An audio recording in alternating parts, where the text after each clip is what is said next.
tell the story. Like the one from the Yates County Fair Animal Barn, where I'm standing next to an all-caps sign that reads, "Please do not pet donkey." Edith is in the corner of the frame, petting the donkey. Or the one of me at an easel, carefully painting a blue stripe for a sky. Edith is crouched beside me in a diaper, chest fully covered in her own tiny green handprints. And of course, there's a whole series from my 7th birthday where Edith is literally dressed like Jason from Friday the 13th. To be fair, my birthday is Halloween, but it was noon, and she was 5.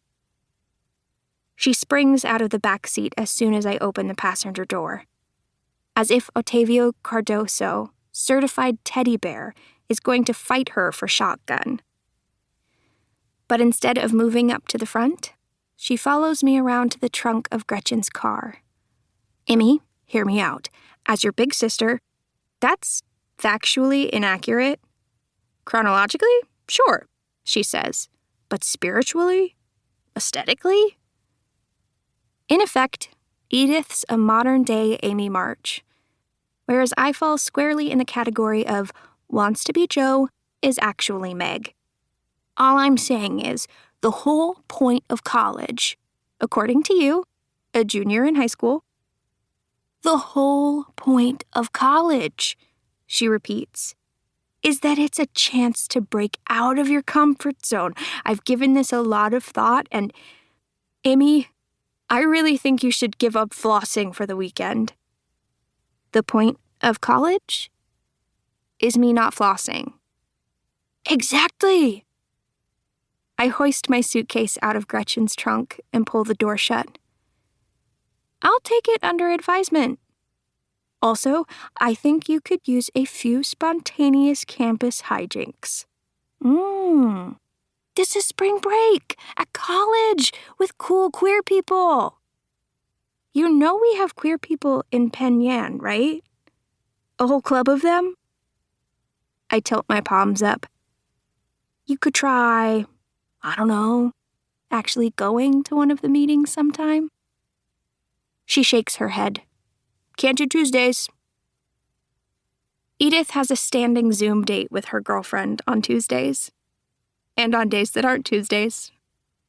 But even before Zora, she always managed to find a reason to avoid Pride Alliance. Meanwhile, I've been to almost every single meeting since freshman year, as the group's only capital A ally. Or I was, until Ottavio joined at the beginning of this school year, after Lily came out. Everyone in the group lost their minds about Ottavio. Woke king, brother of the year, etc. Kind of funny, I guess. People still seem confused about why I'm there. For a while, I was worried I shouldn't be there. I spent weeks reading every blog post and Reddit forum I could find about allies and safe spaces, and whether it was even okay for me to show up at the meetings. Was I just another straight girl invading queer territory? Was I an outsider, sucking all the oxygen from the room?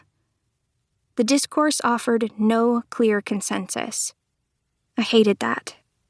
Hated the lack of certainty. My mind never really settles in a new space until I know all the rules for engagement. What's encouraged, what's allowed, or even what's not allowed. Because restriction carries its own kind of safety.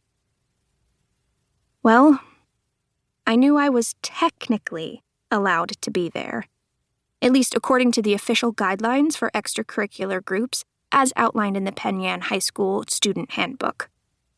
And of course, I knew how important it was to Gretchen, given everything that happened in the queer club at her old school.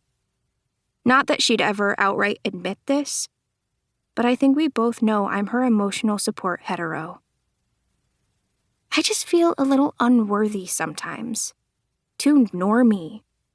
Too distinctly unqueer. Like when Gretchen calls Ottavio and me heteropotamuses. Or when people can't even...